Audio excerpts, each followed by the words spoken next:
श्री गुरुवे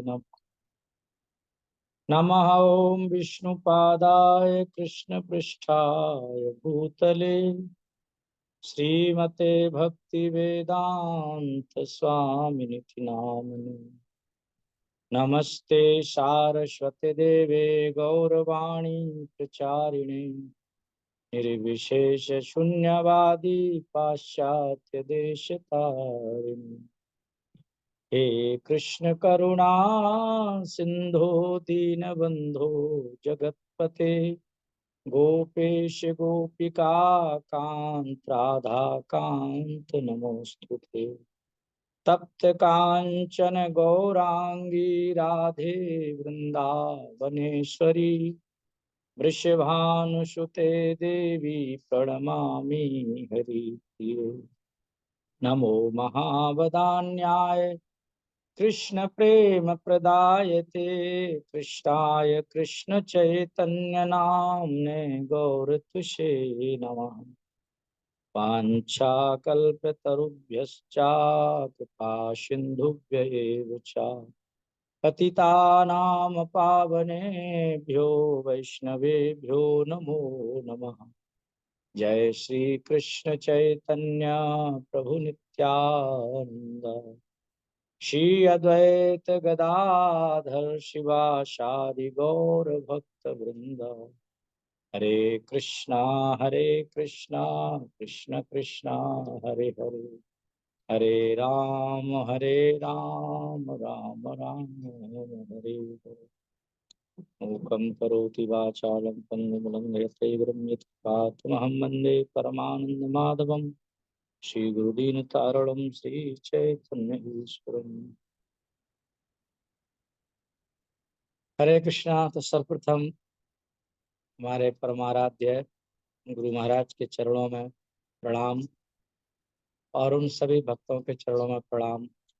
आप सभी भक्त जो हमारे साथ इस कथा में सम्मिलित हुए हैं, परम सुंदर प्रभु ने ऐसा अनुरोध रखा, आग्रह, हालांकि हम इस समय व्यस्त हैं ब्रजमंडल परिक्रमा की तैयारी में और बहुत समय के लिए जाना भी है वृंदावन। 35-40 दिन वहीं रहते हैं, सारी चीज बाइंड अप करके जाना होता है, लेकिन फिर भी प्रभु जी ने अनुरोध किया तो इसको सेवा के रूप में स्वीकार करके, ऐसे मैं इसके योग्य नहीं हूँ। वृंदावन धाम की महिमा का वर्णन कौन कर सकता है।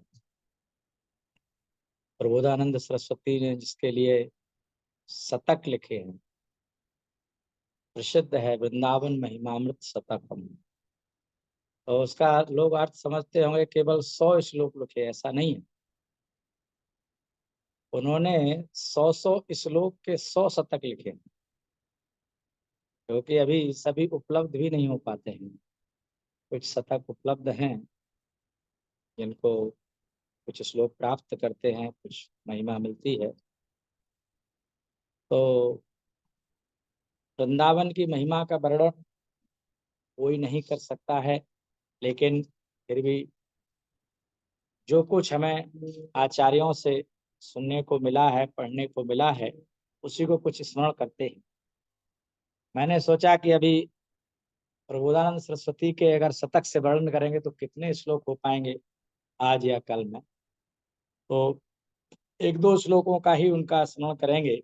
मैंने आश्रय लिया कि हमारे गुरु महाराज ने वृंदावन की महिमा को जानने के लिए लोगों को ब्रजमंडल की जो परिक्रमा होती है उसके माध्यम से एक पुस्तक तैयार की है।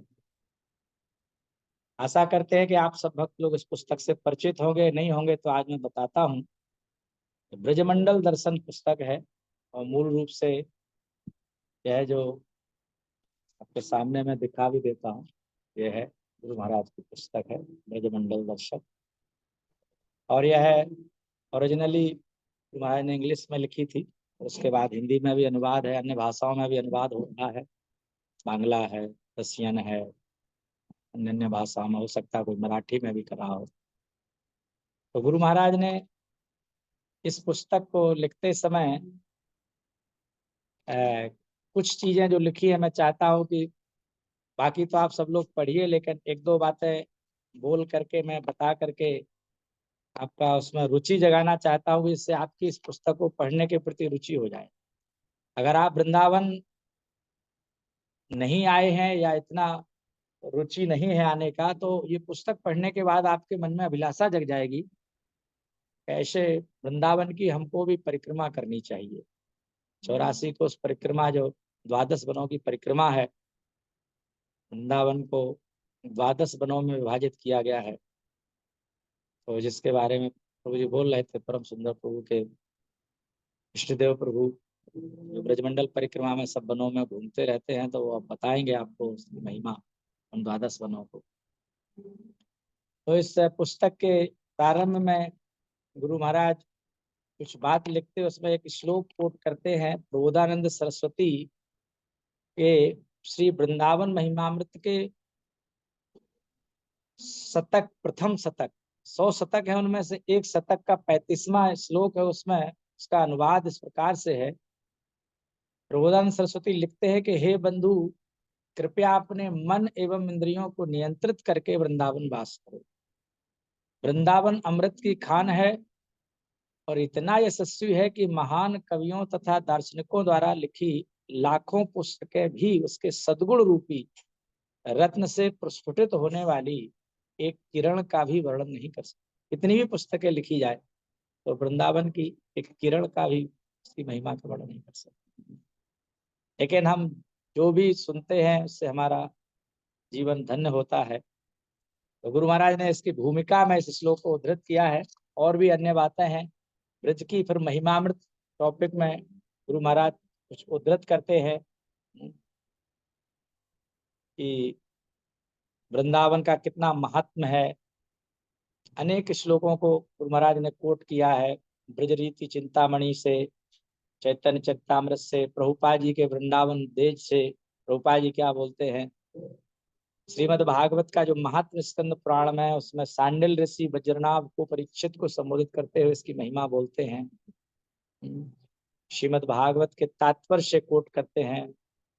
ब्रज भक्ति विलास से गुरु महाराज ने संदर्भ दिया है। मैं इसलिए इनका नाम बोल रहा हूँ कि आपकी रुचि जग जाए कि कितनी महिमा है वृंदावन की। और ब्रज विलास स्तव वृंदावन महिमामृत का दूसरे शतक का जो 11वां श्लोक है, उसको भी गुरु महाराज ने कोट किया है यहाँ पर।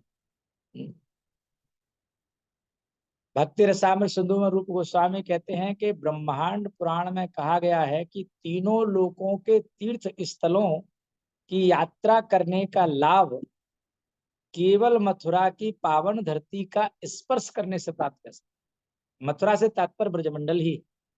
जब भी कहीं मथुरा का नाम आता है तो उसको भेद नहीं करना है कि मथुरा अलग है और वृंदावन अलग है। कहीं कहीं ब्रजमंडल को मथुरा मंडल भी कहा गया। तो इसलिए मथुरा का जो महात्मा है या वृंदावन का महात्मा है, बहुत इसकी इतनी महिमा है कि इसका केवल दर्शन स्पर्श मात्र से व्यक्ति पवित्र हो जाता है। तो शील प्रभुपाद जी भी स्मरण करते हैं, जो अपने वृंदावन डेज जो पुस्तक है उसके पृष्ठ का गुरु महाराज जी यहाँ पर उल्लेख करते हैं। और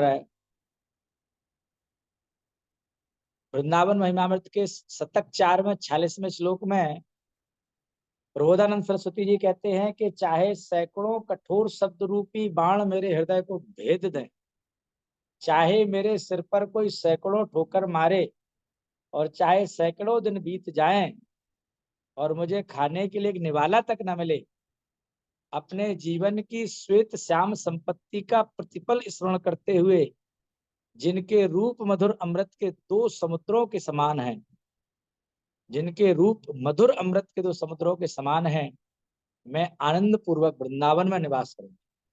इसका अर्थ समझ रहे होंगे। कुछ भी परिस्थिति आ जाए, इतनी भगवान के धाम में वृंदावन में आसक्ति है। हमेशा गुरु महाराज जब भी मंगलाचरण करेंगे तो भगवान श्री कृष्ण के को उनके वृंदावन धाम समेत प्रणाम करते हैं।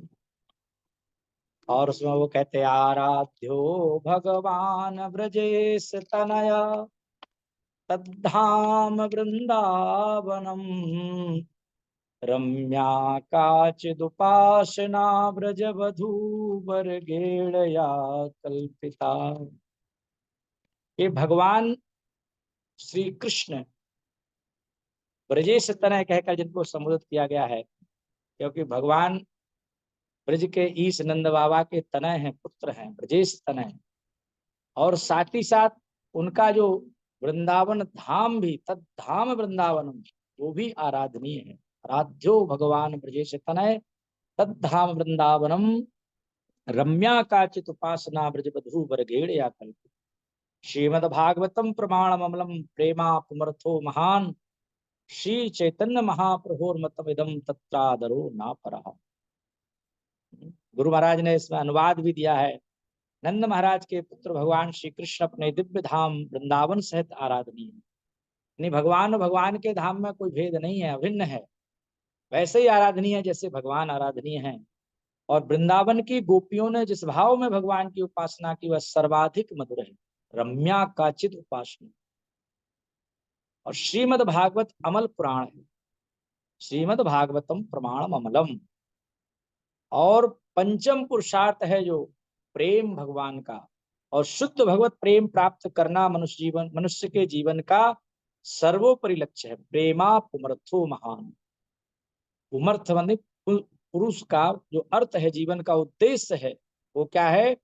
भगवान के सर्वोदक सर्वाधिक लाभ क्या है? भगवान के प्रेम की प्राप्ति, ये सबसे बड़ा पुरुषार्थ है जीवन का।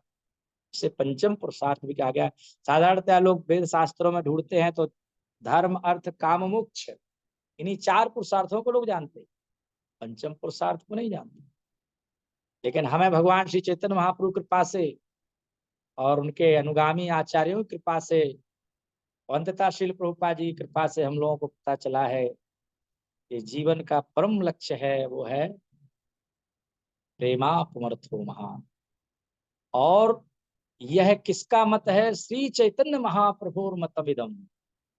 अभी कोई व्यक्ति कह सकता है ये आपका मत है, नहीं नहीं नहीं, ये श्री भगवान श्री चैतन्य महाप्रभु जो स्वयं श्री कृष्ण हैं, उनका यह मत है। और फिर मुझे इससे बड़ा और कोई चीज नहीं। हम श्री चैतन्य महाप्रभु द्वारा अनुमोदित इन विषयों का सर्वोच्च आदर करते हैं। यह श्लोक श्री चैतन्य मंजूषा से है और गौड़ीय कंठाहार से उद्धृत है। जैसे हमारे प्रभुपाद जी हर चीज का उदाहरण देते हैं, रेफरेंस देते हैं, अगर कोई भक्त जानना चाहे तो ये हो। ये वृंदावन नाम, वृंदावन भगवान के धाम का नाम है। श्रीमद् भागवत में भी वृंदावन का वर्णन आता है। जब भगवान श्री कृष्ण पहले वृंदावन के महावन क्षेत्र में रहते हैं, छोटे महावन क्षेत्र में भगवान कब तक रहे? गोकुल जिसे कहते हैं, गोकुल महावन में आता है, वृंदावन के 12 वनों में से, जो जमुना के पूर्वी तट पर है। 5 वन पूर्वी तट पर हैं और 7 वन पश्चिमी तट पर हैं। तो भगवान जब छोटे ही थे तो आप जानते, वहीं पर पूतना आई, वहीं पर सकटासुर आया, वहीं पर बवंडर के रूप में तृणावर्त आया। तो इस प्रकार से अनेक उपद्रव वहां होते रहे। सकटासुर आया तो सकट के रूप में आया। तो इस सारे उत्पात जब हो रहे थे और भगवान वहीं पर क्या किए थे, वहीं पर ये भी लीला हुई थी जो अभी दामोदर मास आने वाला है। भगवान वहीं पर माँ यशोदा की मटकी को फोड़े थे और वहीं पर उखल से बांधे गए। जब भगवान उखल से बांधे गए तो आप सभी जानते हैं कि भगवान ने उस उखल को ऐसे खींचा कि 2 पेड़ युगल थे, यमलार्जुन कहते, अर्जुन के जुड़वा पेड़ थे। उन दोनों पेड़ों के बीच से भगवान ने उस उखल को खींचा, और खींचा तो जानते हैं आपके वो दोनों कौन थे? कुबेर के पुत्र थे। कुबेर आत्मजौ बद्ध मूर्ति भी अद्भुत, उनका भी उद्धार भगवान को करना था। तो ये सारी घटनाएं जब वृंदावन में घटी तो ब्रजवासियों में ये चर्चा चली कि भाई यहाँ पर तो बहुत उत्पात हो रहे हैं। सुखदेव गोस्वामी इस बात का वर्णन करते हैं कि जो बड़े गोप थे, उन गोपों में जिनका नाम उपनंद था, जो सबसे बड़े थे, गोप वृद्धा महोत्पातान अनुभूय बृहत बने, नंदादयः समागम्य ब्रज कार्य अमंत्रयन। जो सभी नंद बाबा आदि जो बड़े बूढ़े गोपों ने देखा कि महावन में तो बड़े बड़े उत्पात हो रहे हैं, तो सब लोग इकट्ठे होकर के अभी क्या करना चाहिए, इस पर मंथन के विचार किए कि क्या करना चाहिए। तो उसमें सलाह दी, तत्रो उपनंद नामा गोपो ज्ञान वयोधि कहा, देश कालार्थ तत्वज्ञ प्रिय कृत राम कृष्ण यो। तो उनमें से जो सबसे बड़े गोप थे उनका नाम था उपनंद, जो सबसे उम्र में, अनुभव में, ज्ञान में, समझदारी में सबसे बड़े थे। उन्होंने एक सलाह दी। उन्होंने कहा कि अब हम लोगों को ऐसे स्थान पर जाना चाहिए जो राम कृष्ण के लिए बिल्कुल सुरक्षित हो, उनके लिए प्रिय हो, ऐसे स्थान पर जाना चाहिए। और उन्होंने इन सब बातों का सारी जानकारी थी, सारा ज्ञान था। तो ये सब बताया कि यहाँ बहुत उत्पात हो रहे हैं, बहुत अनिष्ट हो रहे हैं, इससे पहले कोई बड़ा अनिष्ट हो जो राम कृष्ण के लिए, बलराम जी के लिए, कृष्ण के लिए ऐसा अनिष्टकारी हो। हैं? अभी अभी देखो पूतना आई थी, हैं? उससे कैसे चंगुल से छूटे। ब्रजवासी लोग ये नहीं मानते थे कि ये सब कृष्ण ने किया है, उनको तो ऐसा लगता था कि भगवान की कृपा से हमारा लाला बच गया। दूसरी कृपा हुई, छकड़ा गिर जाता कहीं लाला के ऊपर तो क्या होता, उन्हें मालूम नहीं था कि लाला ही ने गिराया। है, ब्रजवासियों का इतना प्रगाढ़ प्रेम है कि वो विश्वास ही नहीं कर सकते। वहां छोटे बच्चों ने बताया भी था, अरे इसी ने गिराया है, तो सब कहले चुप, बच्चों की बातों में मत आया करो, बच्चे लोग तो ऐसे बोलते ही रहते हैं। तो सचमुच में सुखदेव गोस्वामी यहाँ पर कहते हैं कि बच्चे तत्व को जानते थे, इसी ने गिराया, लेकिन बच्चों को बच्चा समझकर किसी ने उस तत्व को नहीं समझना चाहा कि इसी ने गिराया। तो इस प्रकार से तो सकटासुर आया था, वो भी आया, उसके बाद तृणावर्त बवंडर बनकर आया, उसका भी स्मरण किया। वो सब लोग जब मीटिंग कर रहे थे तो इन सब चीजों को स्मरण कर रहे थे, ये हुआ, देखो ये हुआ। अब इससे कहीं जब तक कोई दूसरा अनिष्ट ऐसा ना आ जाए, उससे पहले ही हमको स्थान को छोड़कर कहीं जाना चाहिए। तो जब ये चर्चा हुई तो वहां पर बात आया कहाँ जाना चाहिए। वनम वृंदावनम नाम पसव्यम नवकाननम, गोप गोपी गवाम सेव्यम पुण्याद्रि तृणवीरुधम। कहाँ जाना चाहिए, उन्होंने सलाह दी कि वृंदावन नाम का एक वन, वहां पर चर्चा चली कि वृंदावन नाम का एक वन है। वो वन कैसा है, उसमें छोटे छोटे और भी बहुत से नए नए हरे भरे वन हैं। नव काननम, वृंदावन अपने आप में पूरा वृंदावन कहलाता है, पर छोटे छोटे वन उपवन भी होते हैं, इसलिए हरे भरे खूब वन है। और वहां बड़ा ही पवित्र पर्वत है, क्या है, बहुत सुंदर पुण्य अद्री। वह पुण्य अद्री क्या है, गोवर्धन पर्वत है, पुण्य अद्री। और वहां पर खूब घास, हरी हरी घास लता वनस्पतियां सभी हैं, पर्वत हैं। और हमारे पशुओं के लिए तो बहुत ही हितकारी है। गोप गोपी गवाम सेव्यम, गोप गोपी और गायों के लिए वह केवल सुविधा का नहीं, सेवन करने योग्य स्थान है। तो यदि आप लोगों को ये हमारी बात जमती हो कि सबको वृंदावन चलना चाहिए, तो फिर सलाह बनी कि सबको चलना चाहिए। तो मैं बता रहा था कि वृंदावन की चर्चा वहीं भगवान के समय सब मीटिंग हुई, तब ये चर्चा हुई, वहां पर नाम आया कि वृंदावनम वनम वृंदावनम नाम पशव्यम नव काननम। और वहां पर वो वृंदावन कैसा है, जब वहां की चलने की तैयारी हुई कि भाई चलो, तो पहले साधन क्या थे हैं, और भगवान तो वैसे भी ग्वाल जाति में जन्म लिए हैं। गोप गोपों का, ग्वालों का क्या कार्य है, उनका मुख्य जो जीविका होता है वो क्या होता है, भगवान गोप जाति वैश्य में आती है। और वैश्य के कर्म क्या होते हैं, कृषि गोरक्षा वाणिज्यम वैश्य कर्म स्वभावजम। तो भगवान गोरक्ष में आते हैं, गोप जाति जो होती है वो गोरक्ष में आती है, और व्यापारी वर्ग जो होता है वो वाणिज्य में आता है।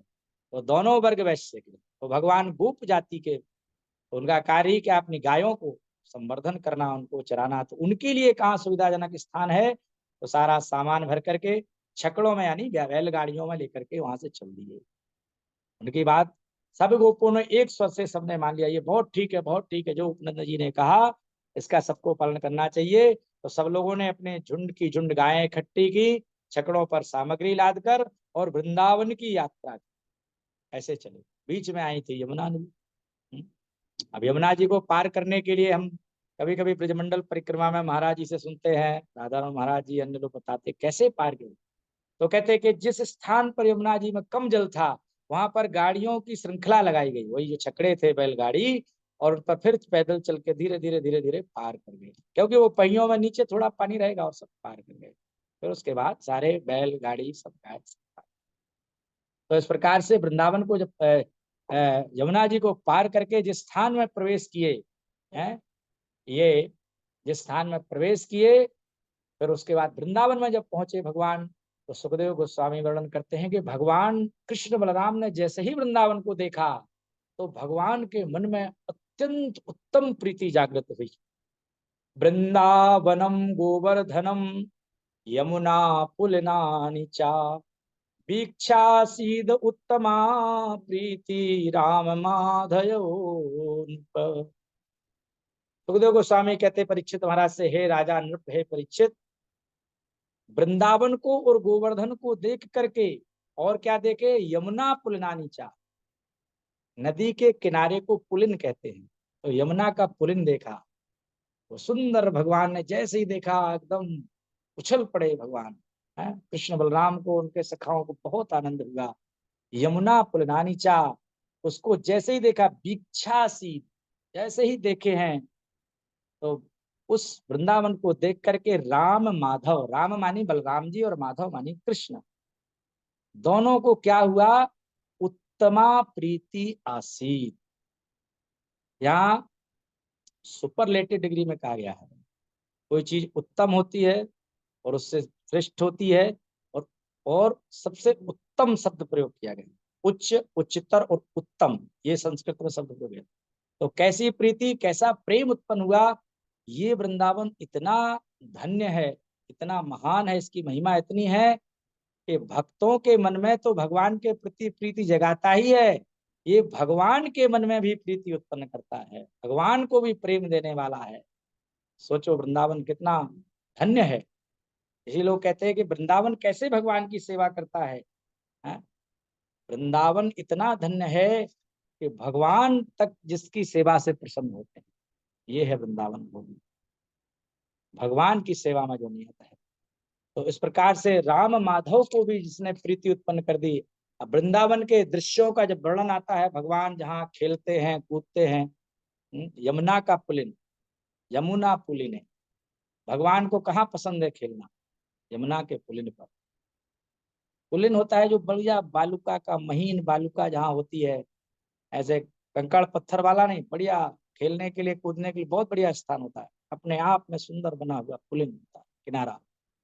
हमारा जो कृष्ण बलराम मंदिर है, ये रमण रेती ये भी कहलाता है, जहाँ भगवान जिस रेती पर बढ़िया से आनंद से रमण कर सके, खेल सके, आनंदित हो सके, उसी को रमण रेती कहा जाता है। तो यमुना और यमुना के पुलिन भगवान को आनंद प्रदान करते हैं। तो वृंदावन का ये वर्णन सुखदेव गोस्वामी करते हैं कि वृंदावन को देखते ही भगवान कृष्ण बलराम के मन में उच्चतम प्रीति उत्पन्न हुई, बहुत प्रसन्न हो गए भगवान, बहुत आनंदित हो गए। ये वृंदावन इतना होता है। वृंदावन की महिमा में, वृंदावन महिमामृत के शतक 1 के 36वें श्लोक में लिखा गया है, वृंदाटवी जयति काम गवी सुरद्रुम चिंतामणीन अनगणितान पितुच्छवंती श्री शंकर द्रुहीण मुख्य सुरेंद्र वृंद दुर्गेय दिव्य महिमैक रजह कड़ेन। गुरु महाराज ने अनुवाद भी लिखा है, श्री वृंदावन धाम की जय हो। वृंदा टवी जयती, वृंदावन को वृंदा टवी भी कहते हैं। वृंदावन धाम की जय हो, इसकी भूमि का एक कण असंख्य सुरभि गायों, स्वर्गीय वृक्षों, सुरद्रुम कहते हैं स्वर्गीय वृक्षों को, सुरद्रुम, और चिंतामणियों को तुच्छ बना देता है। ऐसे लोग कामना करते हैं श्रेष्ठ चीजें, लेकिन वृंदावन का एक कण इनको छोटा कर देती। शंकर ब्रह्मा आदि देवों के लिए भी इसके एक कण की महिमा को यथार्थ में समझना कठिन है। ये प्रबोधानंद सरस्वती वृंदावन महिमामृत के प्रथम शतक के 36वें श्लोक में लिखते हैं। जैसे मैंने बताया कि उन्होंने 100 श्लोकों के 100 शतक लिखे। भाग्यशाली भक्त उन 100 को पढ़ते हैं और एक एक श्लोक का स्मरण करते हैं। उसकी कितनी व्याख्या की, एक एक श्लोक पर घंटों व्याख्या करते हैं महान भक्त लोग। हमारे पास तो उतना समय नहीं है कि हम उनको पढ़ करके आपको सब बता सके। जो गुरु महाराज ने थोड़ा बहुत उद्धृत किया है, ऐसा वृंदावन, ऐसे वृंदावन के विषय में गोपियों ने भी चर्चा की। और वृंदावन की चर्चा कहाँ आती है? आप आप जब श्रीमद् भागवतम पढ़ते, अभी भी मैं श्रीमद् भागवत के 10वें स्कंद के 11वें अध्याय से ये पढ़ा था, जो श्लोक में बता रहा था कि वृंदावनम गोवर्धनम यमुना पुलनानी चा दीक्षासीद उत्तमा प्रीति राम माधयो। तो अभी वृंदावन के विषय में बहुत जगह चर्चा है। वृंदावन के विषय में श्रीमद् भागवत के 10वें स्कंद में 21वां अध्याय, जिसको वेणु गीत कहते हैं। वेणु गीत क्यों नाम है इस अध्याय का? कि जब शरद ऋतु आ गई, अब शरद ऋतु आने वाली है। देखिए शरद ऋतु में ही तो ये कार्तिक महीना पूरा शरद ऋतु होता है। और यह जो शरद ऋतु है, ये कार्तिक मास है, दामोदर मास है, ऊर्ज व्रत है, सब भक्त दौड़ते हैं वृंदावन के लिए।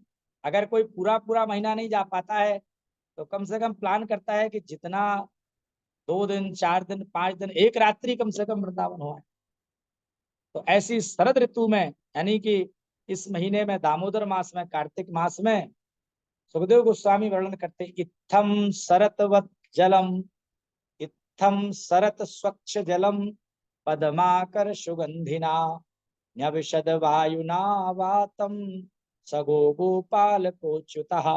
शरद ऋतु के कारण वह वन बड़ा सुंदर हो रहा था। यही वृंदावन, जब वो वर्णन करते हैं वर्षा ऋतु के बाद जब शरद ऋतु आती है, और शरद ऋतु की विशेषता है कि शरद ऋतु में, जैसे आप जानते हैं कि वर्षा ऋतु में बहुत ज्यादा बारिश होती है, तो सब जगह पानी बरस करके सब जगह से नदियों में प्रवेश करता है, तो नदियां कुछ मटमैली हो जाती है, कुछ गंदगी सी दिखती है उनमें, इतना स्वच्छता नहीं दिखती जल में। लेकिन 1 महीने बाद जैसे ही शरद ऋतु आती, सब कुंड नदी सब स्वच्छ होने लगती।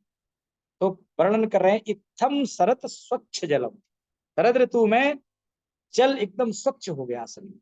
और जो कमल थे पद्माकर सुगंधि नाम, और जल निर्मल था, और जलाशयों में खिले हुए कमलों की सुगंध से तनकर जब वायु कमल को स्पर्श करती है तो उसके बाद वायु सुगंधित हो जाती है। वैसे वायु में कोई गंध नहीं होती है, लेकिन वायु जिस गंध के संस्पर्श में आती है उसी को गंध को लेकर बहने लगती है। तो पद्माकर कहते कमल को, कमल की सुगंध से सनकर जब वायु सुमंद मंद चल रही थी, उसी समय भगवान श्री कृष्ण ने गौओं और ग्वालों के साथ उस वन में प्रवेश किया। सुखदेव गोस्वामी इस वृंदावन की, भगवान की इस मधुर छवि को स्मरण कर रहे हैं। इसलिए तो ये भागवतम हमें डायरेक्ट भगवान से जोड़ता है, सानिध्य देता है भगवान का।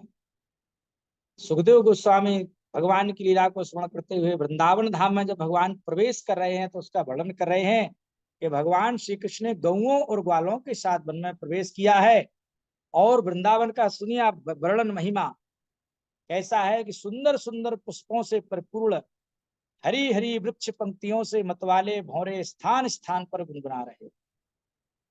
कुसुमित वनराज सुस्मि भृंगा तुझ कुल घृष्ट सरासर महेंद्रम मधुपतिर मधुपतिर बगाह चारयन गहा सह पशुपाल बल चुकूज बेड़ुम। कितना सुंदर मन में विचार आ जाता, ऐसा भी कोई दिव्य स्थान है, ऐसा स्थान मिल जाए किसी के आने की इच्छा नहीं होगी। कैसा है? हरी हरी वृक्ष की पंक्तियों से भरा है, उसमें मतवाले भौरे गुनगुना रहे हैं, तरह तरह के पक्षी झुंड के झुंड अलग अलग कलरव कर रहे हैं, वन के सरोवर नदियां और पर्वत सब के सब बढ़िया गूंज रहे हैं। सब ये सारी आवाज जो आ रही है भौरों की आ रही है, सुंदर सुंदर वायु चल रही वहां पर, और भगवान श्री कृष्ण बलराम जी और ग्वालों के साथ उसके भीतर प्रवेश करते हैं गौओं को चराते हुए, और वहां पर भगवान अपनी बांसुरी बजा देते हैं, बंसी बजाते हैं, भगवान बंसी वादन करते हैं। और जैसे ही भगवान ने बंसी बजाई, चुकूज बेणुम, तो जैसे ही उस वेणु को सुना, तद व्रज स्त्रिया आश्रुत्य वेणुगीतम स्मरोदयम काश्चित परोक्षम कृष्णस्य स्वसखीभ्यो नुवर्णयन। और भगवान ने जैसे ही वेणु बजाई है, बंसी ध्वनि जैसी भगवान की सुनी, वो बंसी ध्वनि कैसी है, वह बंसी ध्वनि भगवान की कैसी है, स्मरोद स्मर उदयम। स्मर कहते हैं भगवान के प्रति प्रेम की भावना, स्मर नाम है इसका। सामान्य रूप से लोग प्रयोग करेंगे स्मर काम है, लेकिन भगवान के प्रति आकर्षण जो है स्मर है, ये दिव्य काम है, दिव्य प्रेम है। इसने क्या किया, यह वेणु की ध्वनि सुनी जैसे ही ब्रज स्त्रियों ने, ब्रज की गोपियों ने, तो उनके अंदर भगवान से मिलने की आकांक्षा जग गई। श्री कृष्ण की वह बंसी ध्वनि भगवान के प्रति प्रेम भाव को, उनके मिलन की आकांक्षा को जगाने वाली थी। कैसी ध्वनि थी, सुखदेव गोस्वामी वर्णन करते हैं, वह वेणुगीत कैसा था, स्मरोदयम, स्मर उदयम, स्मर को, मिलने की आकांक्षा को उदित करने वाला था। काश्चित परोक्षम कृष्णस्य स्वसखीभ्यो वर्णयन, है, उसको सुन करके गोपियों के हृदय भगवान के प्रति प्रेम से भर गए। उन्हें क्या याद आ गया, गोपियों का आकर्षण कहाँ खिंच गया, मन में हृदय में क्या खींच गया, उस बंसी की ध्वनि को सुन करके गोपियों में भगवान के रूप गुण सबका प्रभाव सब एकदम आ गया, और वो उसका वर्णन करने लगी। गोपियों का हृदय प्रेम से परिपूर्ण हो गया, और आपस में वो एकांत में अपनी सखियों से उनके रूप गुण और बंसी ध्वनि के प्रभाव का वर्णन करने लगी। तद वर्णय तुमारब्धा स्वरयन्तः कृष्ण चेष्टितम नासकन स्मर वेगेन विक्षिप्त मनुष्यो नृपा। तो भगवान के प्रति मिलने की आकांक्षा जग गई उस वेणु का नाद सुन करके, और उसका आपस में जब वर्णन करना चाहा, तो उनको तुरंत भगवान की मधुर चेष्टाएं, उनकी प्रेम पूर्ण चितवन, उनके भौहों के इशारे हैं, और उनकी मधुर मुस्कान सब याद आ गई। भगवान का सुंदर स्वरूप तुरंत भगवान की वेणु की ध्वनि सुनते ही आ गया, और उसकी याद आते ही उनकी भगवान से मिलने की और आकांक्षा बढ़ गई। स्मर वेगेन, मिलने की जो आकांक्षा है वो तीव्र हो गई, वेग उसमें आ गया, मिलने की और तीव्र आकांक्षा, और उनका मन उनके हाथ से निकल गया। सुखदेव गोस्वामी कहते हैं परीक्षित महाराज से, नृप है विक्षिप्त मनसा, अब उनका मन सामान्य रूप से व्यवहार नहीं कर रहा था, मन कहाँ चला गया था, बिल्कुल भगवान के चिंतन में चला गया था, भगवान के नाम रूप गुण लीला में चला गया। और वो मन जब चला गया तो वो कहाँ पहुंच गई, अब वाणी कैसे बोल सके उनकी, जब मन मन अपने पास ही नहीं है तो वाणी क्या वर्णन करे। उसके वर्णन में असमर्थ होने लगी, तो मन ही मन वो स्मरण करने लगी, भगवान के वृंदावन में प्रवेश का स्मरण करने लगी। और भगवान के वृंदावन में प्रवेश का जो वर्णन है वो आप प्रसिद्ध श्लोक सुनते हैं, बरहा पीडम नटवर वपु कर्णयो कर्णिकारम बिभ्रदवासः कनक कपिशं वैजयन्तीं च मालाम् रंध्रान वेणोरधर सुधया पूरयन गोप वृंदै वृंदारण्यम स्वपद रमणम प्राविशद गीत कीर्ति। इन श्लोकों का भाव अर्थ समझिए, और गोपियों की आंखों से, गोपियों के मन से भगवान के वृंदावन प्रवेश को देखिए। ये दो श्लोकों में देखिए भगवान कैसे प्रवेश कर रहे हैं। भगवान की उस छवि को हम भी गोपियों की दृष्टि से देख लें कि भगवान श्री कृष्ण ग्वाल वालों के साथ वृंदावन में प्रवेश कर रहे हैं। अंतिम में वृंदारण्यम प्राविशत, वृंदारण्य, वृंदावन को जब बन के हटा दे तो अरण्य लगा दो तो वृंदारण्य हो जाता है, तो उसका अर्थ वही है वृंदावन। वृंदारण्य कहें या वृंदावन कहें एक ही बात है। तो वृंदारण्यम प्राविशत, वृंदावन में प्रवेश किए भगवान। कैसे प्रवेश कर रहे हैं, उनकी छवि देखिए, उनके सिर पर मयूर पिच्छ है, बरहा पीडम, बरहा कहते हैं मोर के पंख को, और आपीड कहते हैं मुकुट को। और भगवान वृंदावन में सोने चांदी के मुकुट नहीं पहनते, नहीं पहनते भगवान। कभी देखा वृंदावन में? हम लोग वृंदावन में भगवान को सोने चांदी के मुकुट पहना देते हैं या बढ़िया, लेकिन ये भगवान की आराधना वृंदावन वाली नहीं है।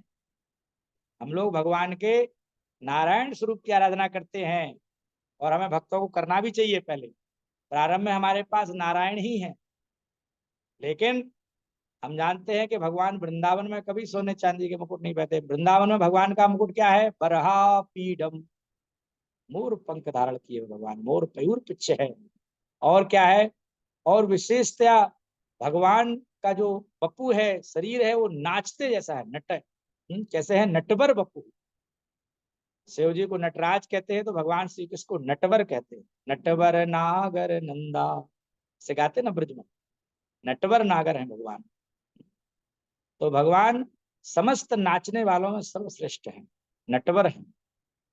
तो नाचते हुए भगवान, नाचते नाचते चले। भगवान कभी सीधे साधे नहीं चलते, एकदम सीधे साधे गंभीर मुद्रा में चले जाते। कभी कोई भगवान श्री कृष्ण को गंभीर मुद्रा में चलते हुए देखा, और वो भी वृंदावन में। जब भगवान वृंदावन में भ्रमण कर रहे हैं तो एकदम नाचते हुए चलते हैं। और कैसी छवि है? कर्णयो कर्णिकारम, भगवान के यहाँ पर दो वचन में कर्णयो है, और कर्णिकार कहते कनेर के फूल। एक कर्णिकार फूल होता है, इसको अपनी भाषा में कनेर कहते, पीला होता है, वो भी कैसे? पीले रंग का। अब दो कान बोले गए और एक फूल बोला गया है, तो इसका मतलब कभी भगवान इसको इस कान पर रख लेते, कभी इस कान पर रख लेते। ऐसी विशेष भगवान की छवि है। कर्णयो कर्णिकारम, बिभ्रद बासः कनक कपिशम। कनक कपिस कहते हैं पीताम्बर को। कनक मानी पीला सोने जैसा, और कपिस मानी वस्त्र। बिभ्रद बासः कनक कपिशम, एकदम सोने से ऐसा चमचमाता भगवान का पीताम्बर है, उसको भगवान धारण किए हुए हैं। कनेर के पीले पीले पुष्प, शरीर पर सुनहला पीताम्बर, और गले में क्या पहने हैं? वैजयंतीम च माला। वैजयंती माला कहते हैं 5 प्रकार के पुष्पों के सम्मिश्रण से जो माला बनती है, उसको वैजयंती माला कहा जाता है। वृंदावन में भगवान को ये पहनाई जाती है पुष्पों के मिश्रण से। देखा होगा आप, कभी राधा श्याम सुंदर के दर्शन करने जाइए, और जगह तो नोएडा, दिल्ली, बम्बई, कलकत्ता, यहाँ मिलना मुश्किल है, लेकिन वृंदावन में सब पुष्प मिलते हैं। तो 5 पुष्पों के सम्मिलन से जो माला बनती है, इंद्र कुंद मंदार पारिजात, ये सब मिलकर के जो माला बनती है, उसे वैजंती माला कहते हैं। वैजंती माला भगवान धारण किए हुए हैं। और क्या कर रहे हैं भगवान? रंध्रान वेणुरधर शुद्धया, वेणु के अधरों, वेणु के रंध्रों में, रंध्र कहते छेद को, वेणु में छेद होते हैं, बांसुरी में छेद होते हैं, तो वेणु के छिद्रों को किससे भर रहे हैं? अधर सुधया, अपने होठों से। भगवान के होठों से क्या निकल रहा है? सुधामृत निकल रहा है, अधर सुधया। चौदह गोस्वामी वर्णन कर रहे हैं, और गोपियां इस चीज को अपने मन से, अपनी दृष्टि से देख रही। उनका मन अब उनके पास नहीं रहा, सीधा भगवान की लीला चेष्टाओं में चला गया। तो भगवान को वृंदावन में प्रवेश करते हुए देख रही हैं कि वो भगवान वेणु बजाते हुए चल रहे हैं। रंध्रान वेणु रधर सुधया पूरयन, वेणु के रंध्रों में अधर सुधा को पूरित कर रहे हैं भगवान। और साथ साथ भगवान के कौन है? गोप वृंदई, अकेले नहीं है भगवान। भगवान वृंदावन में कभी अकेले रहते ही नहीं है। कभी कभी गुरु महाराज बताते हैं कि वो अकेले रहेंगे ही नहीं, या तो राधा रानी के साथ है, किसी सखी से साथ है, कोई नहीं, गाय के साथ है, ग्वालों के साथ है। भगवान वृंदावन में अकेले नहीं रहते कभी, हमेशा अपने भक्तों से घिरे रहते हैं। इसलिए कोई भक्तों को से दूर करे, ऐसे ब्रह्मा जी ने दूर कर दिया था, बछड़ों को दूर कर दिया है, भक्त ग्वाल वालों को दूर कर दिया, तो भगवान प्रसन्न नहीं हुए ब्रह्मा जी से। ज्यादा ब्रह्मा जी को इंटरटेन नहीं किया भगवान। ब्रह्मा जी जो है स्तुति गान कर रहे थे, लेकिन भगवान ज्यादा ध्यान नहीं दिए, चुपचाप तुरंत। और भगवान का आशा ये था कि बस जल्दी से यहाँ से निकल लो, ज्यादा हमारी स्तुति गान मत करो, नहीं यहाँ कोई सोचेगा 4 मुंह वाला स्तुति गान कर रहा है, ये विशेष व्यक्ति कहाँ से आ गया। क्योंकि वो इधर पृथ्वी में वृंदावन में तो लोग 4 मुंह वाला देखते नहीं है, और कोई देख करके बोल देगा कि अरे कृष्ण की स्तुति, कन्हैया की स्तुति तो कोई 4 मुंह वाला कर रहा था, तो गांव में हल्ला मच जाएगा, फिर लोग हमको अल्टर में बिठा देंगे। घंटी बजा करके पूजा करने लगेंगे तो भगवान वृंदावन में ये घंटी में अल्टर में पूजा के लिए नहीं आते हैं। भगवान प्रेम में पूजा को स्वीकार करते हैं वृंदावन में है। वृंदावन की पूजा तो बहुत ऊंची है, प्रेम से भगवान का, इसलिए भगवान को ना वहाँ बहुत 56 भोग चाहिए और ना जो वहाँ सोने के मोर मुकुट चाहिए, जो है सोने के मुकुट चाहिए, मोर मुकुट से ही भगवान प्रसन्न है। और उनके ग्वाल वाल जो उनको या गोपियां बनमालाएं पहना देती हैं या पत्तों से कुछ बना करके, उसी में भगवान बहुत आनंद लेते हैं। प्रेममयी सेवा है वृंदावन की, सेवा बहुत भगवान प्रेम से स्वीकार करते हैं। तो ऐसे भगवान वृंदावन में अपने ग्वाल वालों के साथ प्रवेश कर रहे हैं। और कैसा रंगमंच पर जो अभिनय करते हुए श्रेष्ठ नट का सा सुंदर वेश है भगवान। नाचते से नट नहीं, वेश बना करके बढ़िया नाचता हुआ आता है? ऐसे भगवान प्रवेश कर रहे हैं और पीछे पीछे ग्वाल वाल क्या कर रहे हैं? ग्वाल वाल कीर्ति भी गा रहे हैं भगवान की, जय कन्हैया लाल की है। जब भी कहीं चलते हैं तो है सखा बोलते हैं कृष्ण कन्हैया लाल की जय हो जय हो। और जो भी गोल ग्वाल बाल हमेशा कीर्ति गाते रहते हैं, प्राविशद गीत। उसके बाद सुखदेव गोस्वामी वर्णन करते इति वेणुरवम राजन सर्वभूत मनोहरम श्रुत्वा ब्रज स्त्रिया सर्वा वर्णयन्त्योभिरेभिरे। ऐसा वेणु का नाद सुनकर इति वेणु रवम, वेणु की रव, रव मानी ध्वनि होता है। इति वेणु रवम राजन, हे राजन परीक्षित, ऐसे वेणु की ध्वनि सुनकर के, जो ध्वनि सर्वभूत मनोहरम, भगवान की बंसी ध्वनि साधारण नहीं है। जिनको ये प्रेम से सुनाई देती है भाग्यशाली भक्तों को। एक पद में भक्त गाते हैं, बांसुरी बजाई आछे रंग सोमरारी, वेद पढ़न ब्रह्मा भूले भूले ब्रह्मचारी। भगवान जब बांसुरी बजा देते हैं ना, तो वेद में भगवान को ढूंढना लोग बंद कर देते हैं। ब्रह्मा जी और ब्रह्मा जी के जो पुत्र है ब्रह्मचारी, वेद पढ़न ब्रह्मा भूले भूले ब्रह्मचारी। अरे भगवान की आराधना कौन करे? भगवान की वंशी ध्वनि इतना खींच देती है, इतना प्रेम से। तो ऐसी वेणु रव को जो सर्वभूत मनोहरम है, उसको जब ब्रजस्त्रियों ने सुना, श्रुत्वा ब्रजस्त्रियः सर्वा वर्णयन्त्यो भिरे भिरे, तो उसका वर्णन करने लगी। जैसे ही वेणु के ध्वनि सुनी तो अब वेणु की महिमा का गान करने लगी। इसीलिए इस वेणु की महिमा के गायन को ही भागवतम में इसको वेणु गीत कहा गया है, जो भागवतम के 10वें स्कंद के 21वें अध्याय में वर्णन।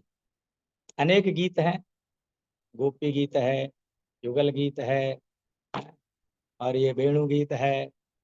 अनेक 5 प्रसिद्ध गीत हैं, उनमें से एक ये वेणु गीत है। वेणु गीत क्या है? वेणु की ध्वनि सुनकर के जब गोपियां भगवान की महिमा का वर्णन करने लगी, आपस में बातचीत करने लगी, तो उसी महिमा की बात करते हुए गोपियों ने वृंदावन का भी चर्चा किया है। उस वृंदावन की चर्चा में गोपियों ने कहा है, वृंदावनम सखी भुवो वितनोति कीर्तिम, यद देव की सुत पदाम्बुज लब्ध लक्ष्मी, गोविंद वेणु मनु मत्त मयूर नृत्यम, प्रेक्षादृशान परतान्य समस्त सत्वम।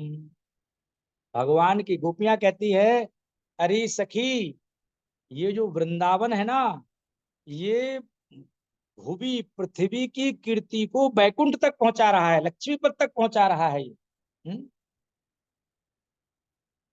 भगवान की वेणु की ध्वनि से इसकी कीर्ति कहां तक पहुंच रही है? अरे सखी, है वृंदावन बैकुंठ लोक तक पृथ्वी की कीर्ति का विस्तार कर रहा है। क्यों? क्योंकि यह देवकी सुत, देवकी सुत शब्द आते ही लोग कहेंगे कि वृंदावन में भगवान देवकी सुत कैसे है? यशोदा का भी एक नाम देवकी है, जानते? यहाँ वो मथुरा में जो देवकी हैं, ऐसे भगवान देवकी सुत भी है, यशोदा सुत भी है, लेकिन हमारे आचार्यों ने कहा कि यहाँ यहाँ देवकी का अर्थ यशोदा है। यशोदा जी का भी एक नाम देवकी है। तो यहाँ पर गोपियों ने कहा, यद देवकी सुत पदाम्बुज, देवकी सुत यानी यशोदा के पुत्र के चरण कमलों की जो उनको प्राप्त करके, क्योंकि ये वृंदावन कैसा हो गया है, चरण कमलों के चिन्हों से चिन्हित हो रहा है। वृंदावन की कितनी महिमा गाई जाए। वृंदावन के एक एक इंच भूमि, कभी कभी राधा रमण महाराज जी कथा करते हैं तो कहते हैं कि गुरु महाराज भी कहते हैं, एक एक चप्पा चप्पा, जैसे कहते हैं अपनी भाषा में, एक एक स्थान भगवान के चरण कमलों से चर्चित है। कितना ये वृंदावन भूमि कितनी धन्य है। इसलिए कहा जाता है, कभी कभी गुरु महाराज वर्णन करते हैं कि भगवान वृंदावन में जूता चप्पल क्यों नहीं पहने, पहन सकते थे, जूता चप्पल का क्या अभाव था। आप जानते हैं गोपाष्टमी को जब गुरु महाराज कथा सुनाते हैं, जिस दिन गोपाष्टमी भगवान गाय चराने वाले बने, उस दिन यशोदा मैया एक छड़ी लेकर के है, जूता एक जोड़ी लेकर के आ गई। तो मैया कृष्ण ने पूछा कि मैया ये क्या है, तो बोले छड़ी है, छाता लेके जाना है, धूप होगी वन में, धूप हो जाती है। तो भगवान ने तर्क किया, है और जूता ये पहन कर जाओ, बहुत कांटे होते हैं, उबड़ खाबड़ होता है, पत्थर होता है। तो भगवान ने कहा कि भैया ये बताइए कि मैं गायों का सेवक हूं कि स्वामी हूं। जो गाय चराता है वो गाय का सेवक होता है कि स्वामी होता है? सेवक होता है। गौपाल को गौ की सेवा, पीछे पीछे चलता है, गाय जहां जहां जाती है। जो अनुगमन करता है वो स्वामी हुआ कि सेवक हुआ? मैं गायों का सेवक हूं। तो स्वामी को तो है छाता नहीं है, स्वामी के पास गायें, बताइए। अगर मुझे आपको पहनाना है तो फिर गायों के लिए व्यवस्था करिए। गायों को आप इतने इतने जोड़ी जूते चप्पल लाएंगे, इतने जूते आएंगे, इतने छाता आएंगे। और गायें स्वयं तो छाता धारण कर नहीं सकती, कर सकती है? गायों को पकड़ने के लिए तो एक व्यक्ति चाहिए। तो बताइए, 9 लाख गायों के लिए 9 लाख व्यक्ति तो छाता पकड़ने के लिए चाहिए है, और 9 लाख छाते चाहिए। और गायों के तो 4 पैर होते हैं, तो हर पैर में जूता पहनेंगे तो 4 पैर चाहिए गाय को। तो बुद्धि खराब हो जाएगी। इतने 36 लाख कौन सी कंपनी फैक्ट्री बनाएगी इतने जूते चप्पल? तो गुरु महाराज बोलते हैं कि यशोदा मैया ने तो बिचारी त्याग दिया, कह रहे इसको कैसे समझाएं कि भैया गायों के लिए, गायों को इतने भगवान ने मजबूत खुर दिए हैं, उनको क्या जरूरत है जूते चप्पल पहनने की? गायें अपनी इतनी सहन कर सकती, उनको इतना धूप नहीं लगता है, भगवान ने उनको ऐसा चर्म दिया है। लेकिन अब कन्हैया तो कन्हैया है, कृष्ण तर्क करते हैं कि नहीं। तो भगवान मैया को और सबको ये विचार त्यागना पड़ा कि जो कृष्ण कह रहे, तो भगवान ने क्यों नहीं पहना। इसीलिए अगर भगवान जूता चप्पल पहन लेते तो वृंदावन में, उस भूमि में, भूमि और भगवान के चरण के बीच में जूता आ जाता तो स्पर्श हो पाता? भूमि जो है भगवान की पत्नी है, और वृंदावन की भूमि तो ये इंतजार कर रही है कि कब भगवान आएंगे और कब हमको स्पर्श मिलेगा। तो भगवान जूता चप्पल पहन लेते तो चरणों का स्पर्श हो पाता? आज हम लोग जो वृंदावन में चरण चिन्ह देखते हैं, चरण पहाड़ी पे गए हैं आप लोग? अभी जब विष्णुदेव प्रभु आपको वर्णन करेंगे सब वनों का, तो डिटेल में वर्णन आएगा कि किस वन में कहाँ पर जाएंगे तो क्या मिलेगा। कई जगह आप गए होंगे, हो सकता है आपको यात्रा में पूरी ब्रजमंडल परिक्रमा आप नहीं किए होंगे, 84 कोस। तो कभी कभी आपके जो भक्त हैं, यात्रा कराते हैं, तो कहीं ना कहीं चरण पहाड़ी पर ले गए होंगे। एक दो चरण पहाड़ी प्रसिद्ध है। एक चरण पहाड़ी बठेन में है, कोकिलावन से थोड़ा सा आगे बठेन है। चरण पहाड़ी बहुत सारे पत्थर पर चिन्ह बने हुए हैं, वो चिन्ह बने हुए हैं। भगवान के साथ गाय चल रही तो गाय का है, ऊंट का है, हाथी का है, भगवान का है, बलराम जी का है, ग्वाल बालों, ऐसे बहुत चिन्ह है। पृथ्वी ने उनको संरक्षित करके रखा हुआ है, भूमि ने। जब भगवान वेणु बजाते थे तो पत्थर भी पिघल जाते थे। और अभी अभी हम किसी पत्थर को में चिन्ह बना सकते हैं? वो चिन्ह क्यों बनते थे? क्योंकि भगवान की वेणु से पत्थर प्रेम से पिघल जाते थे, इसीलिए वो चिन्ह बन जाते थे। तो इसी के लिए तो भूमि इंतजार कर रही थी। तो यहाँ पर वर्णन आया है, यद देवकी सुत पदाम्बुज लब्ध है। देवकी सुत यानी यशोदा माता के सुत पुत्र को, क्योंकि यशोदानंदन श्री कृष्ण के चरण कमलों के चिन्हों से अचिन्हित हो रहा है वृंदावन, इसलिए इसकी महिमा तो अब पृथ्वी तक ही सीमित नहीं है, बैकुंठ लोक तक गाई जा रही है, वहां तक पहुंच गई है।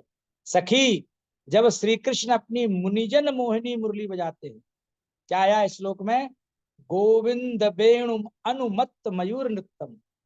वृंदावन का दृश्य तो मन में भी आ जाए। मैं जब इस्कॉन से जुड़ा था, बहुत पहले की बात है, 28 वर्ष पहले, 1996 की बात है, प्रभुपाद जी का जन्म शताब्दी वर्ष। तो मुझे जब प्रभुपाद जी की पुस्तकें मिली तो मैं अपनी पढ़ाई कम करता था इंजीनियरिंग की, और प्रभुपाद जी की पुस्तकें पढ़ने में लगा रहता था दिन भर। पढ़ाई तो उतनी कर लेता था जैसे पास हो जाए, बस नाम करना था कि पास हो जाएंगे। तो मैंने जब कृष्णा बुक पढ़ी तो इतना सुंदर वर्णन सुनकर के, वृंदावन इतना सुंदर है, वृंदावन इतना सुंदर है, वृंदावन इतना सुंदर, तो मन में एक छवि आ गई कि जब हम वृंदावन जाएंगे, प्रथम बार मैं 1996 में ही गया था, 28 वर्ष पहले, मन में था कि ऐसा ही होगा, जैसा वर्णन है वैसा ही वर्णन है। तो देखने को ऐसा नहीं मिलता है? लेकिन ये वृंदावन ऐसा ही है। जब भगवान, सोचो, मन में कल्पना करो कि जब भगवान श्री कृष्ण अपने ग्वाल बाल सखाओं के साथ, हरे हरे वृक्ष है, जमुना का किनारा है, और जब भगवान सुंदर मुरली की ध्वनि निकालते होंगे तो क्या दशा होती होगी। तो उसी का वर्णन यहाँ पर गोपियां कर रही हैं। गोविंदम वेणुम अनुमत्त मयूर नृत्यम। अरे मनुष्य की, देवताओं की कौन कहे, है? रंभा जो नाचती है ना स्वर्ग में, इंद्र के इंद्र के जो अ, अ, जो राज्य होता है, जो राजगद्दी होती है, जहां वो बैठते, सिंहासन, उसके सामने सभा होती है, इंद्र की सभा में स्वर्ग की सबसे सुंदर स्त्रियां, अप्सरा जिन्हें कहते हैं, वो नाचती है। उनमें से एक सुंदर है रंभा। कहते हैं कि भगवान की वेणु जब बजती है तो वहां उसके पैर स्थिर हो जाते, स्थिर हो जाते हो, नाच नहीं पाती है। अरे जब ब्रह्मा जी वेद पढ़ना भूल जाते हैं, सनकादि ब्रह्मचारी, वेद पढ़ना ब्रह्मा भूले, भूले ब्रह्मचारी, है? ऐसी मुरली भगवान बजाते हैं। तो उस वेणु के, गोविंद वेणु, गोविंद के वेणु का क्या प्रभाव हो रहा है, इसका वर्णन वृंदावन के मयूर के ऊपर क्या पड़ रहा है, इसका गोपियां वर्णन कर रही है। क्या क्या होता है, मत्त मयूर नृत्यम। उस वेणु को सुन करके मोरे, मयूर मत्त होकर के नृत्य करने लगते हैं। हम लोगों को कभी कभार कोई मयूर नृत्य करता हुआ दिख जाता है, मन खुश हो जाता है। और सो तो वृंदावन में तो भगवान के वेणु सुन करके मयूर तो मत्त होकर के नाचते हैं, उन्मत्त होकर के नाचने लगते हैं। तो ये गोपियां देख करके कह रही, अरे सखी देखो, ये बंसी की ध्वनि सुनकर मयूर कैसे नाच रहे हैं। और केवल मयूर ही नहीं, प्रेक्षाद्रिशान्व अपरतन, अद्री की चोटियों पर देखिए, पक्षी लोग कहाँ बैठते हैं, मयूर तो नाचते हैं नीचे, लेकिन पक्षी कहाँ बैठते हैं, पक्षी अद्री, अद्री कहते हैं पर्वत को, गोवर्धन पर्वत, उसकी चोटियों पर बैठते हैं। तो यहाँ पर कहा गया प्रेक्ष, देखिए जरा, भगवान को मुरली को देख करके, उसको सुन करके, जो अद्री के चोटियों पर, पर्वत की चोटियों पर, गोवर्धन की पर्वत की चोटियों पर विचरने वाले सभी पशु पक्षी सब काम करना छोड़ देते हैं।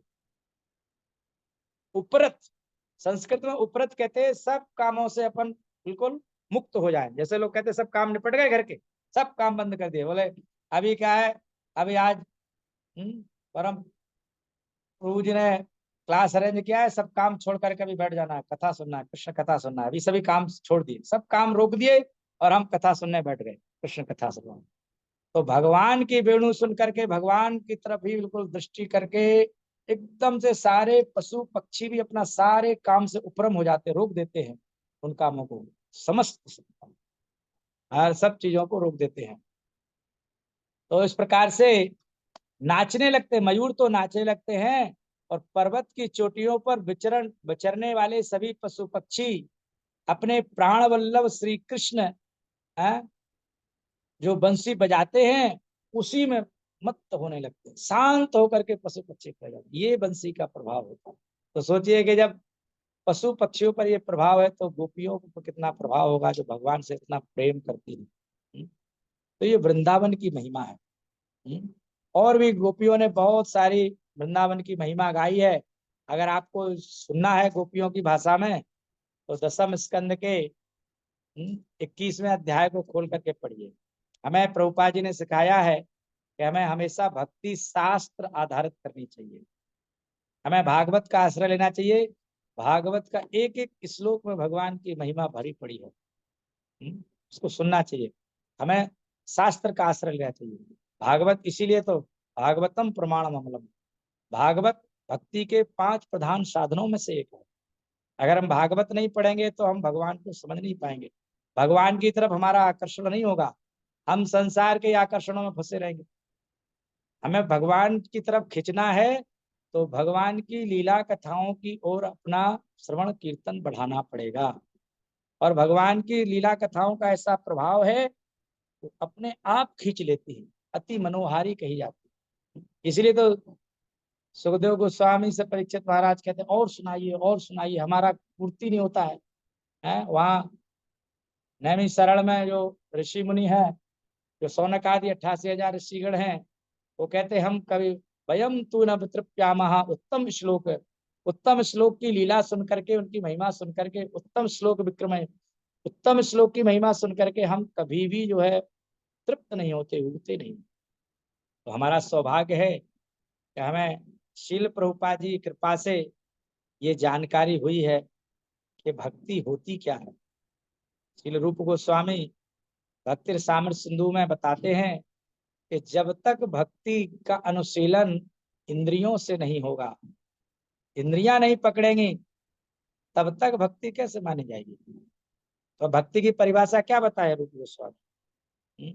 शर्वोपाधिर विनिर्मुक्तम तत्परत्वेन निर्मलम ऋषिकेन ऋषिकेश सेवनम भक्ति रुच्यते। हमें सबसे प्रथम तो भक्ति की परिभाषा जाननी चाहिए। अगर हम भक्ति करना चाहते तो भक्ति इसे कहा जाता है, रूप गोस्वामी ने कहा है कि जब हम इन धारणाओं से मुक्त हो जाते हैं, सर्वोपाधिर विनिर्मुक्तम, हम संसार में किन उपाधियों से, किन धारणाओं से मुक्त है, मैं ये हूँ, मैं वो हूँ, मैं डॉक्टर हूँ, मैं इंजीनियर हूँ, मैं भारतीय हूँ, मैं अमेरिकन हूँ, मैं स्त्री हूँ, मैं पुरुष हूँ, मैं ये योग्यता रखता हूँ, ये हमारी सब क्या है, उपाधियां हैं। इन उपाधियों से, उन विचारधाराओं से मुक्त होना, इनसे कौन मुक्त करेगा? जैसे शिल प्रभुपाद जी ने अपनी पुस्तकें दे करके, ज्ञान दे करके मुक्त किया कि तुम अपने को शरीर की धारणाओं से मुक्त करो। शरीर ठीक है अपनी जगह, शरीर का आधार कार्ड बनवा लो उसका जहां जरूरत हो, लेकिन एक आत्मा का वास्तविक परिचय जानो। आत्मा भगवान का सनातन अंश है, और चैतन्य महाप्रभु ने तो स्पष्ट करके बता दिया कि हमारा वास्तविक स्वरूप क्या है। जीवेर स्वरूप है कृष्णेर नित्यदास। तो हम वास्तविक अपना जब सर्वोपाधि विनिर्मुक्तम, लेकिन अभी हम इंद्रियों को धारण किए हुए, शरीर में इंद्रियां हैं, मन है, इनको कैसे शुद्ध करेंगे? तो इनको निर्मल करने के लिए हमें इनको तत्पर करना पड़ेगा, तत्परत्वेन निर्मलम। जब हम इंद्रियों को निर्मल करने के लिए इनको भगवान की सेवा में लगाते हैं, तो इसी को भक्ति कहा जाता है। ऋषि केश सेवनम, इंद्रियों से इंद्रियों के स्वामी की जब हम सेवा करते हैं, इसी को भक्ति कहते हैं। अब लोग ना तो इंद्रियों को भगवान की सेवा में लगाते हैं, ना मन को भगवान की सेवा में लगाते हैं। ज्यादा से ज्यादा क्या करते हैं, धन को लगा देते हैं? और कभी कभार थोड़ा बहुत प्रणाम कर लिया, वो कर लिया, थोड़ा बहुत तन को लगा दिया है, लेकिन मन और इंद्रियां तो छोड़ ही देते हैं।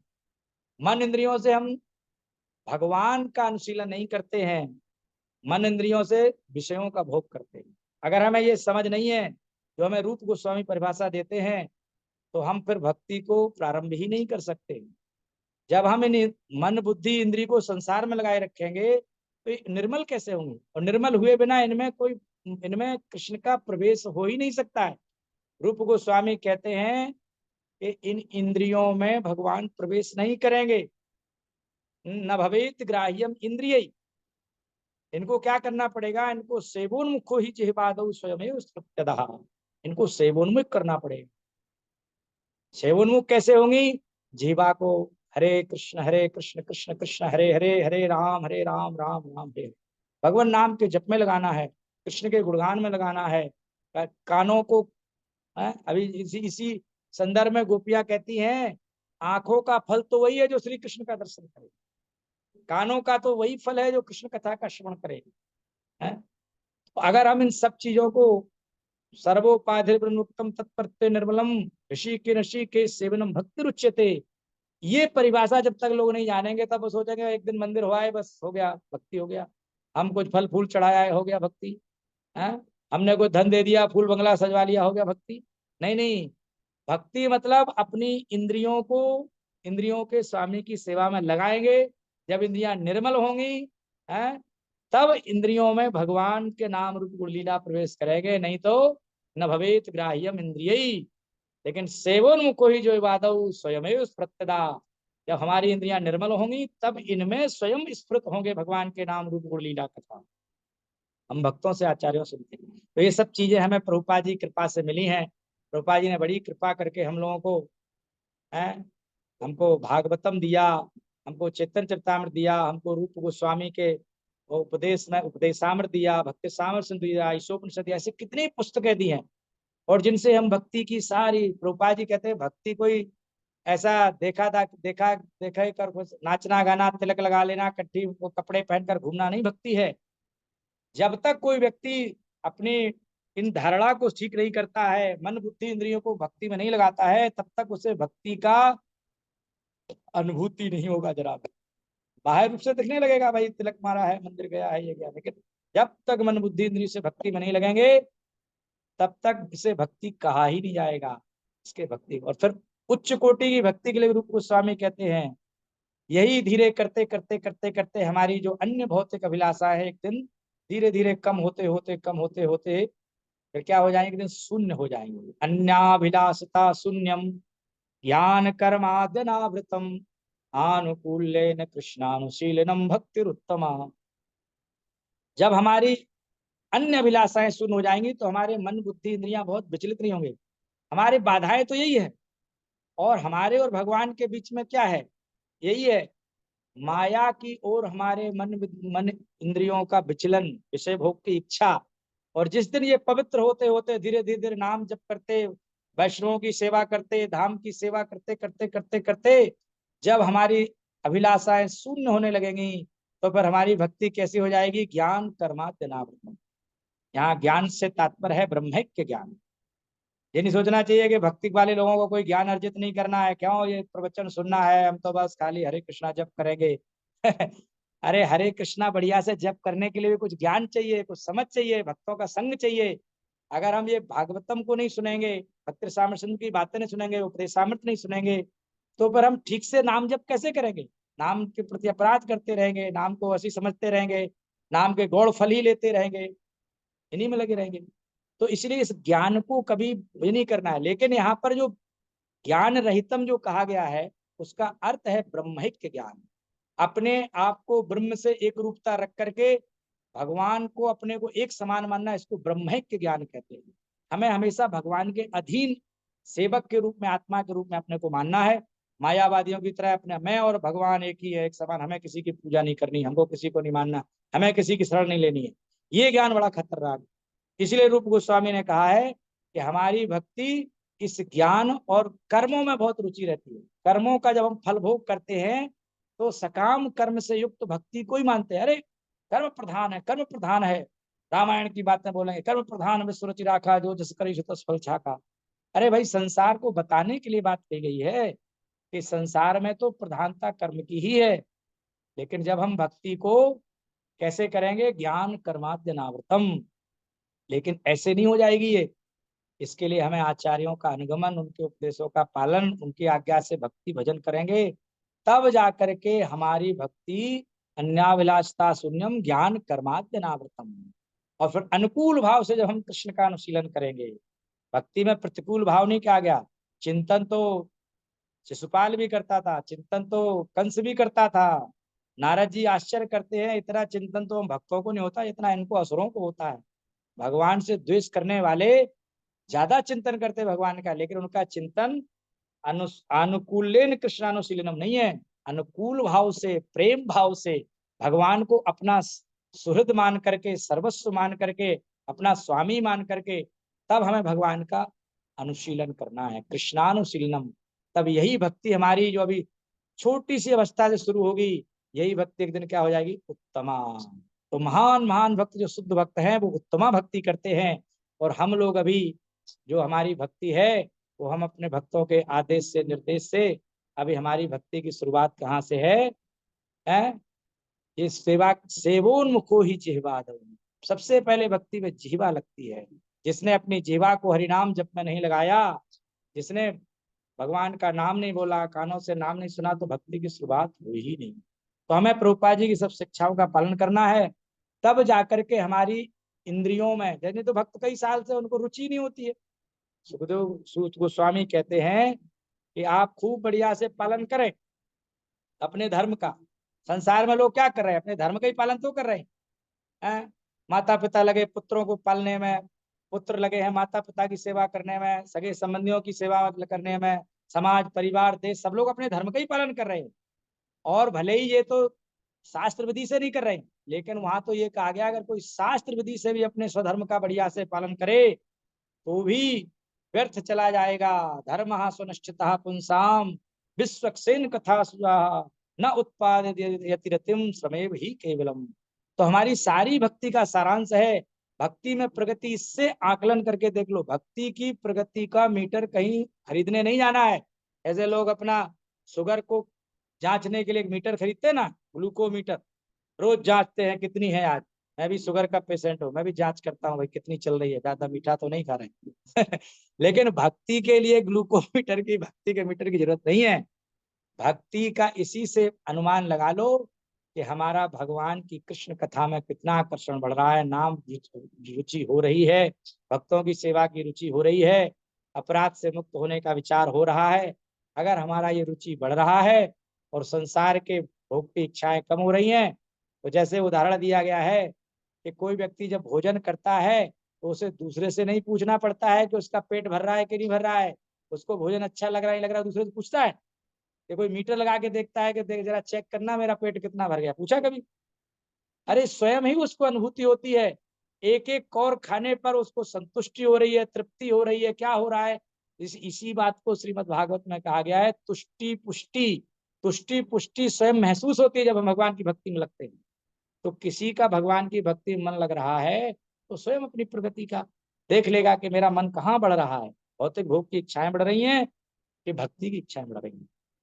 तो इस प्रकार से हम लोग बड़े भाग्यशाली हैं कि हमें प्रभुपाद जी का और भक्तों का संग मिला, और हमारा हम लोग भी उस कैटेगरी में आए इसका चेतन चेतन वर्णन होता है, कौन भाग्यवान जीव है।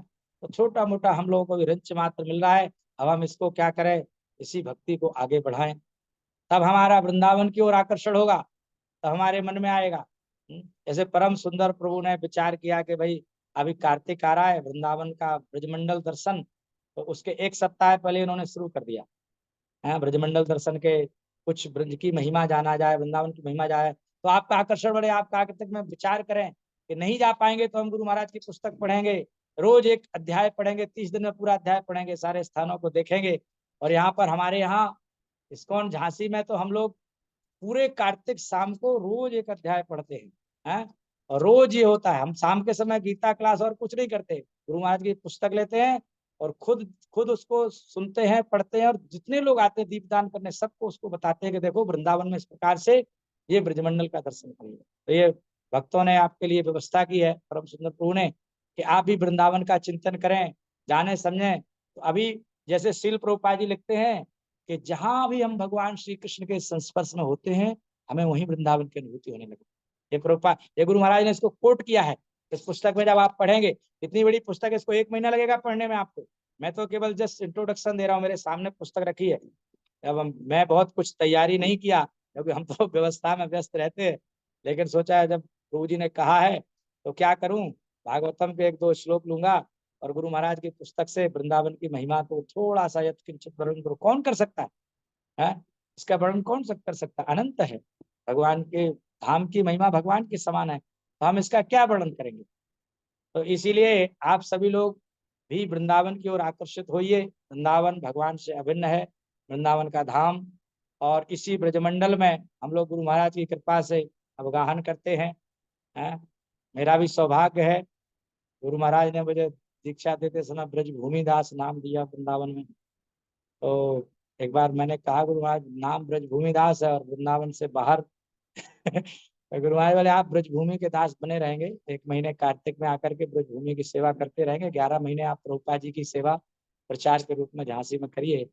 तो पिछले 25 वर्ष से हम कभी भी हमारा ऐसा संयोग नहीं हुआ कि हम कार्तिक में वृंदावन से बाहर रहे, हमेशा पूरे 25 वर्ष से आप सब भक्तों की कृपा है, गुरु महाराज की कृपा है कि वहाँ हजारों भक्त आते हैं परिक्रमा करने, पैदल चलते हैं द्वादश वन में, इतना आनंद आता है। वहीं चलना फिरना, खेलना कूदना, नाचना, स्नान करना और दीपदान करना, ड्रामा करना, बहुत आनंद आएगा। कभी आप पूरा ना मिले 1 महीना समय, तो कभी थोड़ा समय निकले, 2 दिन 4 दिन, 1 सप्ताह। कई भक्तों को 1 महीना नहीं मिलता है तो 1 सप्ताह का समय निकाल कर आ जाते हैं। गाजियाबाद के भक्त हर साल 1 सप्ताह करते, 4 साल उनकी परिक्रमा पूरी होती है। जब पूरी हो जाती है तो दूसरे बैच को फिर से लाना शुरू कर देते। कहते प्रभु जी, एक महीने तो हम लोग को छुट्टी नहीं मिल सकती, लेकिन हम एक सप्ताह करके पूरी परिक्रमा कर लेते, आनंद लेते। हर हमेशा 50 60 100 भक्तों ग्रुप लेकर आते। तो आप लोग भी जहाँ जो रह रहे हैं, अपने मन में आकांक्षा करिए। आपके पास पुस्तक नहीं है तो गुरु महाराज की पुस्तक मंगाइए। मैं क्या महिमा गायन करूंगा, आप गुरु महाराज की पुस्तक पढ़िए। कितने सुंदर कोट की है गुरु महाराज ने वृंदावन महीना महिमामृत के, तो आप उनको पढ़िए, फिर आपकी निष्ठा बढ़ेगी। भागवतम में इतना सुंदर वर्णन है, तो आपकी भी वृंदावन धाम के प्रति इसकी महिमा जान करके, ऐसी महिमा है कि उद्धव जी तो जब संदेश लेकर गए थे, तो एक भक्त कवि ने कहा है कि उद्धव जी ने ये कहा है कि अगर मुझे वापस कृष्ण को संदेश नहीं देना होता गोपियों का, क्योंकि मैं उनका संदेश लेकर आया, तो गोपियों का भी तो संदेश जाकर देना है। तो अगर मुझे कहीं ऐसा नहीं करना होता, तो उन्होंने कहा है उद्धव जी ने कि छावते कुटीर कहूँ रम्य जमुना के तीर, इसी जमुना के तीर पर मैं अपनी कुटिया छवा लेता। यहीं कोई छोटी सी घास फूस कुटिया बना लेता और यहीं रह जाता, मथुरा जाता ही नहीं। वो तो सिर्फ भगवान कृष्ण के संदेश देने के लिए गए थे। बल्कि एक रूप से कहा जाता है, कल संभव हुआ तो मैं उद्धव जी के उस उद्गार का वर्णन करूंगा कि उन एक रूप से तो उद्धव जी रहते ही हैं, ब्रज छोड़कर गए ही नहीं है। उनको तो भगवान ने भेजा था कि तुम यहाँ मुझे भाषण देते रहते हो, समझाते रहते हो, तुम खाली ज्ञान की बातें करते हो कि ज्ञान से ज्ञान से ज्ञान से, तुमने मेरे प्रेमी भक्तों को तो देखा ही नहीं है। जाकर के वहां देखो, मुझे समझाने में लगा रहता है, तो वहां से आकर बंद हो जाएगा तुम्हारा समझाना। मुझे समझाते हो जो मेरे प्रेमी भक्तों का ये हाल है, उन्हीं के विरह में मैं रहता हूँ। है उद्धव मुहे ब्रज विसरत नाही, भगवान उद्धव जी से ही कहे हैं कि उद्धव मुझे ब्रज की विस्मृति नहीं होती है। वो मुझे अपने सब ब्रज के ग्वाल बाल सखा, नदी किनारा सब, गायें सब याद आ रही हैं। मैं उनमें उन्हीं की याद में खो जाता हूँ। तो ऐसे वृंदावन के प्रेमी, वृंदावन की भक्ति बहुत महान है। इसीलिए तो चैतन्य महाप्रभु रम्या काचित उपासना ब्रज बधू बरगेड़िया कल्पिता, वृंदावन की भूमि इतनी पवित्र है कि उसका कोई स्पर्श मात्र कर लेता है तो उसका जीवन बदल जाता है। तो इसलिए हम लोग भक्त लोग जाते हैं, मथुरा स्टेशन पर रुकते ही प्रणाम करते हैं कि हम भाई इस भूमि में आ गए, अभी तक तो हम दूसरी जगह चल रहे थे। तो हम भी जो है धन्य हैं, गुरु महाराज की कृपा से हम सभी भक्त, आप सब भी सौभाग्यशाली हो रहे हैं।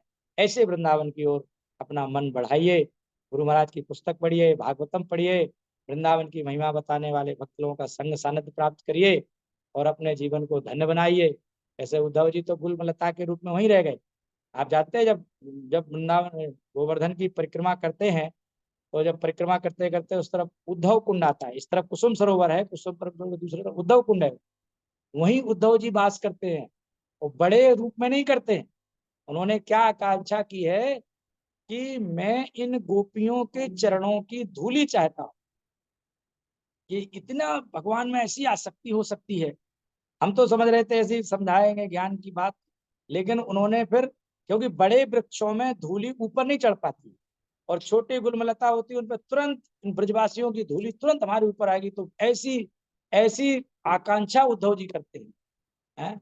वृंदावन में कहते हैं कि जब आप जाएंगे तो वृंदावन का पंडा नंदगांव में जाओगे तो ऐसा कहेगा कि ऊधो सूधो हो गयो सुन गोपिन के बोल। अब हम वृंदावन में ज्यादा रहते हैं तो हमें उनकी कुछ बातें याद हो जाती हैं। वृंदावन के नजदीक भी है, हर महीने ही हम वृंदावन जाते हैं और वृंदावन में ही हमने इस्कॉन ज्वाइन किया, वहीं हम रहे। तो हमें ब्रजवासियों की भाषा बड़ी अच्छी लगती है। ऊधो सूधो हो गयो सुन गोपिन के बोल, और ज्ञान बजाई डुगडुगी बजो प्रेम को ढोल। कहते उद्धव के ज्ञान की डुगडुगी बज गई। डुगडुगी बहुत छोटी आवाज होती है, जब ढोल बजने लगे तो डुगडुगी सुनाई नहीं देती है। तो गोपियों के प्रेम को देखा कृष्ण के प्रति कितना, तो उद्धव जी ने अपना ज्ञान से जो समझाना, ब्रह्म का चिंतन करो, ये करो, योग साधो, वो करो, ये कर, सब खत्म है। तो इस प्रकार से सोचो कि उद्धव जैसे लोग चाहते हैं कि वृंदावन के भक्तों की हमें चरण रज मिल जाए, तो हम भक्तों को भी आकांक्षा करनी चाहिए कि कैसे ही हम वृंदावन के संस्पर्श में आ जाएं। तो समय अधिक हो रहा है, मैं यहीं पर समाप्त करता हूँ। और आप सभी भक्तों को जो भी इसमें रहे, और परम सुंदर प्रभु को धन्यवाद देना चाहता हूँ। मैं तो चाहता था कि कोई और भक्त कहे, मैंने आज राधारमण महाराज जी से भी रिक्वेस्ट किया कि महाराज जी आप कथा कहिए, मैं सुनूंगा। मैं तो आपका सुनने में बहुत आनंद लेता हूँ। ब्रजमंडल परिक्रमा में आइए, आपको कोई मधुर कथा सुननी है तो राधारमण महाराज की। तो महाराज जी से बात किया, महाराज आप कह दीजिए कथा, मैं बच जाऊंगा, मुझे कथा कहनी नहीं आती है। तो महाराज बोलते कि मेरा गला थोड़ा परेशान करता है तो आप ही कहिए। तो देखो, मैं कल के लिए निवेदन करता हूँ, महाराज जी आते हैं तो आते, नहीं तो आपको मुझे ही सुनना पड़ेगा। जो कुछ बनेगा कल, बाकी बात कल करेंगे। आज आप सभी लोगों को बहुत बहुत धन्यवाद। हरे कृष्णा। श्री वृंदावन धाम की जय, शिल प्रभुपाद की जय, ब्रजमंडल दर्शन की जय।